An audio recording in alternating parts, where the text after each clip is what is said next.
하나님 말씀은 역대하 1장 1절에서 17절까지의 말씀입니다. 역대하 1장입니다.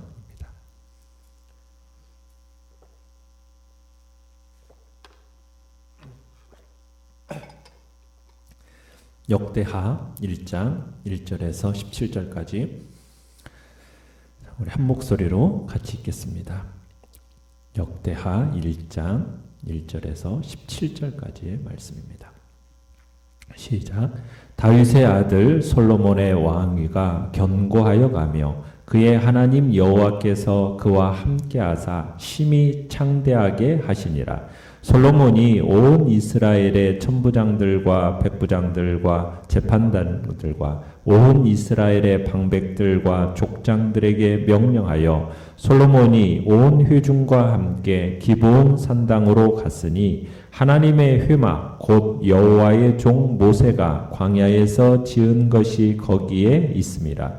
다윗이 전에 예루살렘에서 하나님의 궤를 위하여 장막을 쳐 두었으므로 그 궤는 다윗이 이미 기럇 여이람에서부터 그것을 위하여 준비한 곳으로 메어 올렸고 옛적에 훌의 손자 우리의 아들 부살렐이 지은 놋 제단은 여호와의 장막 앞에 있더라. 솔로몬이 회중과 더불어 나아가서 여호와 앞 곧 회막 앞에 있는 놋 제단에 솔로몬이 이르러 그 위에 1000마리 희생으로 번제를 드렸더라.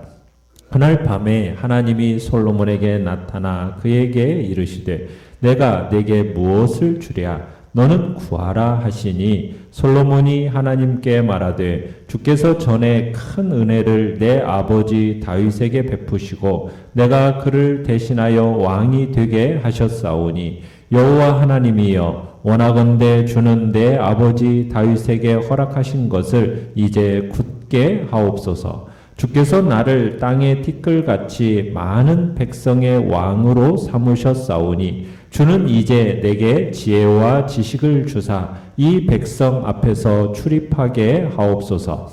이렇게 많은 주의 백성을 누가 능히 재판하리까 하니 하나님이 솔로몬에게 이르시되 이런 마음이 내게 있어서 부나 재물이나 영광이나 원수의 생명 멸하기를 구하지 아니하며 장수도 구하지 아니하고 오직 내가 내게 다스리게 한 내 백성을 재판하기 위하여 지혜와 지식을 구하였으니 그러므로 내가 내게 지혜와 지식을 주고 부와 재물과 영광도 주리니 내 전에 왕들도 이런 일이 없었거니와 내 후에도 이런 일이 없으리라 하시니라. 이에 솔로몬이 기브온 산당 회막 앞에서부터 예루살렘으로 돌아와서 이스라엘을 다스렸더라. 솔로몬이 병거와 마병을 모음에 병거가 1400대요 마병이 12,000명이라.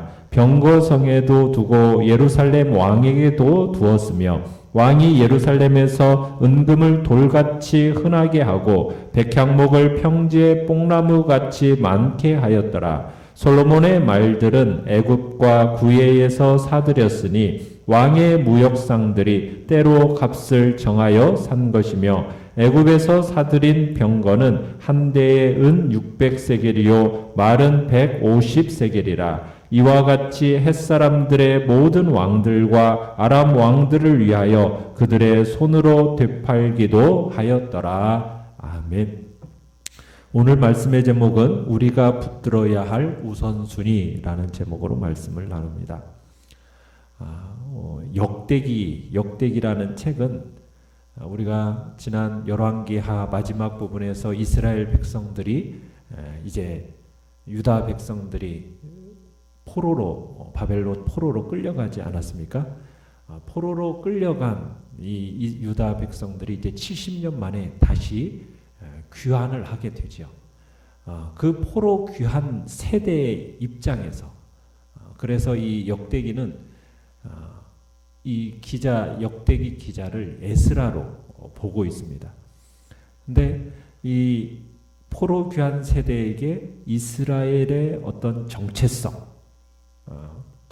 그리고 다윗 왕조의 어떠한 영속성 이런 것들을 보여주고자 이제 쓰여진 책이에요.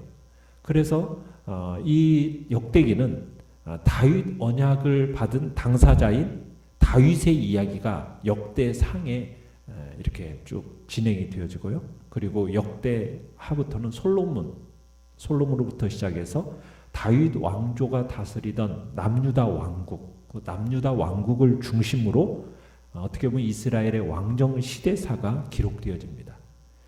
그래서 대상은 바로 포로 귀환 세대들의 신앙적인 정통성과 영속성을 이렇게 보여주고자 쓰여진 책이다. 이렇게 역대기를 보시면 되겠습니다. 자, 하나님이 1절에 보시면은 하나님께서 지명하시고 또 다윗의 후계자로 추대한 이제 솔로몬이 왕위에 오르게 되면서 그 왕위에 오르면서 솔로몬은 자신의 정권을 확고하게 확립을 합니다. 솔로몬의 이 왕권이 굳건하게 이렇게 설 수 있었던 것은 이유가 무엇이냐? 1절에 얘기하는 것처럼 그의 하나님 여호와께서 그와 함께하사, 하나님이 함께 하셨기 때문에 그가 창대하고 그리고 왕권이 강화되고 확립될 수 있었다. 이렇게 말씀을 하고 있어요. 그러니까 솔로몬이 누린 그 축복과 영화의 근원이 어디에 있다라는 겁니까? 여호와 하나님께 있다라는 거죠. 그러니까 하나님이 솔로몬과 함께 하시니 정권이 굳건하게 세워졌고 하나님이 함께 하시면서 그의 명성도 높아졌다라는 얘기입니다. 솔로몬은 하나님이 함께 하시면 어떤 복을 누리게 되는가, 이것을 실감한 사람이 바로 솔로몬입니다. 인간 스스로가 세운 명예는 오래가지를 못합니다. 그러나 하나님이 세우신 명성과 복은 오래가는 거죠. 그래서 우리가 일평생 추구해야 할 가장 기본적인 복이 무엇이겠습니까? 하나님이 나와 함께 하심. 하나님의 함께 하심이 우리가 기본적으로 참으로 하나님 앞에 추구해야 할, 일평생 추구해야 할 복이라는 얘기죠. 세상 그 어떤 것도 결코 하나님의 함께 하심에 견줄 수가 없다는 얘기입니다. 자, 그렇게 하나님의 함께 하심으로 말미암아 하나님의 축복을 마음껏 누린 솔로몬. 이 솔로몬이 하나님께 반응을 보이는데 어떠한 반응을 보이는가? 자, 내용 관찰 문제 1번을 보시면 다윗의 뒤를 이은 아들 솔로몬은 어디로 나아가 무엇을 행했습니까? 자, 솔로몬은 왕이 된 다음에 처음으로 한 일이 무엇이냐? 기브온 산당에 있는 하나님의 회막, 성막을 찾아가서 하나님께 예배드리는 일을 먼저 하고 있습니다. 자, 예배를 드림에 있어서 2절에 보면은 누구와 이렇게 동행해서 가고 있습니까? 온 이스라엘의 천부장, 백부장, 재판관, 그 다음에 방백, 족장. 그러니까 사회적인 지도자들, 각 가문의 족장들까지 이스라엘의 지도자들을 이끌고 어디로 갔다고요? 기브온 산당으로 갔습니다. 솔로몬은 하나님께 이 예배함에 있어서 지금 사회 지도자들을 모았던 거죠. 그러면서 또 얘기하는 바는 뭐냐면 3절에 온 회중이 함께했다 하면서 온 이스라엘을 또 강조하고 있습니다. 그러니까 지금 모든 백성이 솔로몬의 왕권을 지금 전적으로 지지하고 있고 솔로몬의 지도력 아래 하나가 되었다라는 것을 의미하고 있는 겁니다. 그래서 솔로몬 통치 초기 때부터 온 이스라엘의 마음이 하나로 지금 묶여진 거죠. 자, 기브온에 도착한 솔로몬이 이제 백성들과 함께 그곳에 있는 번제단에 제사를 드리는데요. 그 제물이 어느 정도였다고 얘기를 하고 있습니까? 옛날에는 일천번제라는 단어를 전에 성경은 썼었는데 이제는 개역개정에서는 그렇게 쓰고 있지 않죠. 뭐라고 쓰고 있습니까? 6절에 보시면 1000마리 희생으로 이렇게 쓰고 있어요. 1000마리 희생으로. 그러니까 1000번제라는 것이 자꾸 1000번 이렇게 번제를 뭐 이렇게 제물을 드리는 것처럼 얘기하는데 그게 아니라 1000마리의 희생 제물을 하나님께 드렸다. 이 의미는 뭐냐면은 참으로 보통의 정성과 헌신이 아닐 수 없는 정말 정성과 헌신으로 하나님 앞에 예배를 드렸다, 제사를 드렸다, 그런 의미인 거죠. 자, 내용관찰 문제 2번을 보시면 1000마리 번제를 드린 날 밤 하나님은 솔로몬에게 무엇을 물었으며 솔로몬은 무엇이라고 대답을 했습니까? 자, 7절에 가보시면은 산당을 찾아서 그렇게 하나님 앞에 제사를 드린 후에 밤에 잠이 들었는데 그 잠이 든 솔로몬에게 여호와 하나님이 찾아오셨죠. 그러면서 하나님은 솔로몬의 소원을 무엇이든지 들어주시겠다 말씀하시며 원하는 것은 구해라. 지금 이렇게 말씀하고 계십니다. 그러자 솔로몬이 하나님의 말씀을 듣고 서슴없이 말한 소원이 무엇입니까?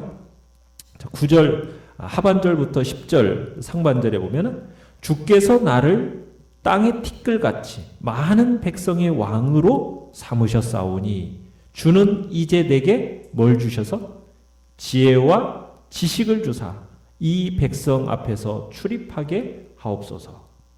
그러니까 지금 솔로몬은 주의 백성을 통치하는 이 막대한 임무를 수행하기 위해서는 지금 자신의 지혜와 자신의 경험이 부족하다는 걸 아는 거예요. 그래서 하나님께 지금 이 백성들을 공평과 정의로 다스릴 수 있는 지혜와 지식을 달라고 지금 하나님 앞에 구하고 있는 겁니다.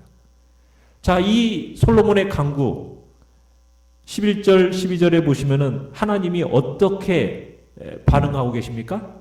매우 기뻐하셨어요. 그죠? 그래서 부와 재물과 영화, 원수들을 제거하는 일, 오래 살게 해달라는 등 어떤 개인적인 축복을 구하는 것이 아니라 온 이스라엘 공동체를 올바로 더욱더 바로 세우고자 하나님의 공평과 정의를 실현하는 그 통치에 필요한 지혜와 지식을 구했기 때문에 하나님이 너무 기뻐하신 겁니다. 그러니까 이 솔로몬의 간구는 자신의 소명을 바르게 이해한 간구인 겁니다. 그걸 보여주는 거예요. 그러니까 이기적인 어떤 탐심을 이루기 위한 간구가 아닙니다. 하나님의 영광을 위한 하나님 중심의 간구였다라는 얘기죠.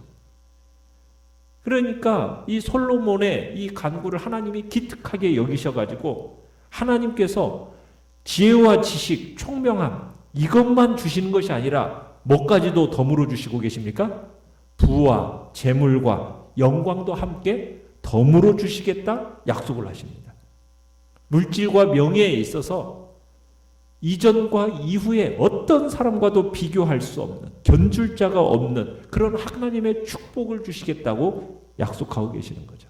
그래서 실제적으로 솔로몬은 정말 지적인 면에 있어서나 물질적인 면에 있어서나 명성에 있어서까지도 누구도 누릴 수 없는 풍요로움을 누린 왕으로 지금까지도 우리가 알고 있는 거죠. 자, 연구와 묵상 문제 3번을 보시면 하나님은 왜 지혜와 지식뿐만 아니라 솔로몬이 구하지 않은 부와 재물과 영광도 주셨을까요? 자, 먼저는 솔로몬은 8절에 가보시면 하나님께 어떤 구체적인 사실을 구하기에 앞서서 고백하는 장면이 있어요. 어떤 고백을 하고 있느냐면 하나님께서 과거 자기의 부친과 지금 현재 자기에게 베푸신 은혜, 그 은혜를 고백하고 있어요. 그러니까 큰 은혜를 베푸셨다. 이렇게 지금 8절에 표현하고 있지 않습니까? 그러니까 솔로몬은 하나님께 자기가 원하는 것을 구하기에 앞서서 먼저 하나님의 그 은혜에 대한 감사를 먼저 드리고 있는 거예요. 감사. 그러니까 솔로몬이 하나님 앞에 1000마리의 희생의 제사를 드린 것도요. 하나님의 은혜를 깨달은 감사의 발로입니다.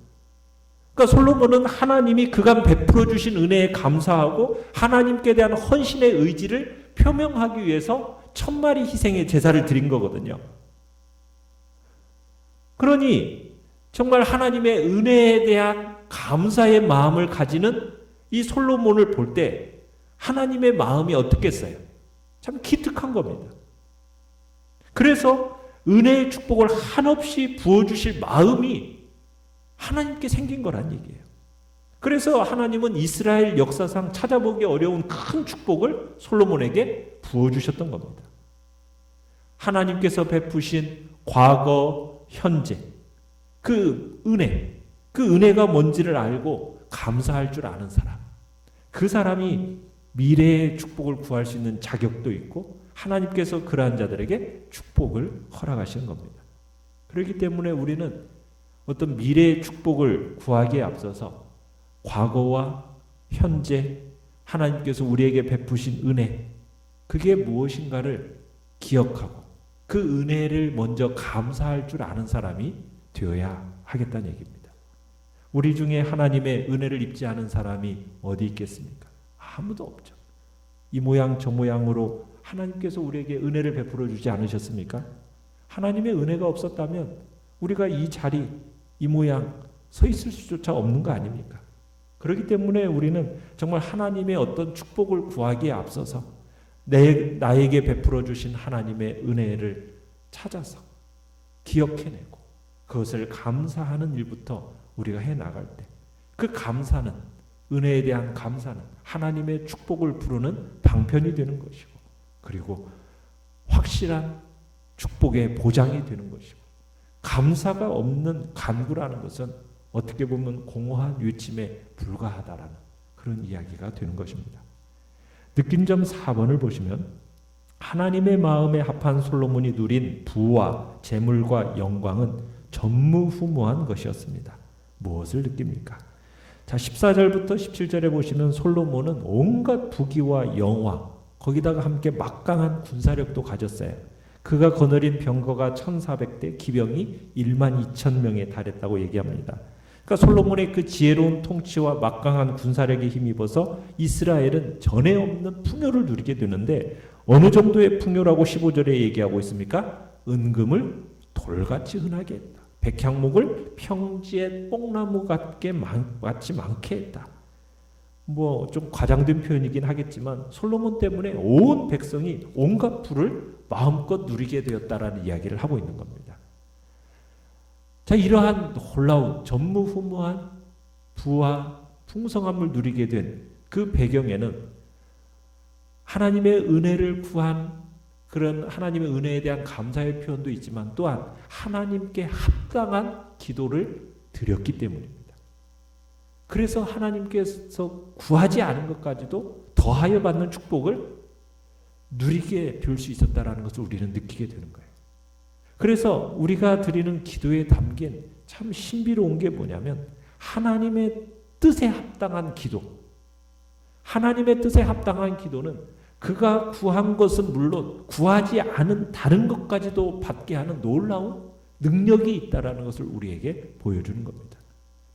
하나님 주님은 우리에게 마태복음 6장 33절에서 우리에게 우선순위를 말씀하고 계시죠. 뭐라고 우선순위를 말씀하셨습니까? 너희는 먼저 그의 나라와 그의 의를 구하라. 그리하면 이 모든 것을 너희에게 더하시리라. 그러니까 하나님을 위한 기도, 하나님 중심의 기도, 이게 하나님께 합당한 기도고 더하여 받는 기도라는 거죠. 그러니까 우리가 하나님께 기도할 때에는 근시안적인 태도를 버리라는 거죠. 자기 유익을 앞세우지 말라는 거죠. 언제든지 뭘 앞세우는 겁니까? 하나님을 앞세우고 우리의 마음의 소원을 다 아시는 하나님께서 정말 당신을 위하여 간구하는 우리에게 어떻게 우리가 구하는 것 위에 우리의 필요한 것 이상으로 풍성하게 응답하심을 우리에게 보여주고 계시는 겁니다. 하나님은 우리의 마음을 아시는 분이세요. 우리의 필요를 이미 다 알고 계시는 분이세요. 그런데 그 하나님이 우리에게 구하라고 하시는 거예요. 그 구하라고 하실 때에는 어떤 의미가 있겠습니까? 정말 네가 나를 신뢰하는가? 나를 의지하는가? 이것을 보고 싶으신 거예요. 그러면서 정말 네가 내 뜻대로 구하는가? 그것을 보고 싶은 겁니다. 그러니까 정말 지혜로운 사람은 어떤 사람이에요? 하나님의 뜻을 따라 하나님 중심적으로 구하는 사람이라는 얘기입니다. 내 마음과 내 필요를 누구보다도 잘 아시는 하나님. 그러니 내 마음이 누구와 딱 연합되어 있는 겁니까? 하나님과 연합이 되어져서 하나님의 뜻이 무엇인지 분별해내고 그 뜻에 합당하게 우리가 하나님 앞에 부르짖며 나아가면 하나님께서는 내가 구하고 내가 찾는 것 이상으로 하나님은 채우시고 복된 놀라운 은혜와 복을 누릴 수 있도록 허락하신다라는 거 우리에게 말씀하고 계시는 거죠. 자, 결단과 적용 5번을 보시면 나는 솔로몬처럼 하나님의 마음에 합한 기도를 드리고 있습니까? 요즘 내가 먼저 구하고 응답받고 싶은 소원은 무엇입니까? 오늘의 기도 같이 읽겠습니다. 시작. 여전히 간구에 응답하시는 하나님, 먼저 주의 나라와 주의 의를 구하는 삶을 살게 하소서. 아멘. 우리의 마음속에 분명한 우선순위를 붙들고 주님 앞에 기도로 나아갈 때 주님이 주시는 풍성함의 역사를 놓고 기도하시고요. 그리고 연약한 지체들을 위해서 기도하시며 코로나19 바이러스가 잠으로 속히 잠잠해지도록 백신이 속히 만들어지도록 일상이 회복되도록 또 주님 앞에 이번 주도 복된 예배가 이루어질 수 있도록 주여 우리 세 번 부르짖며 나아갑니다. 주여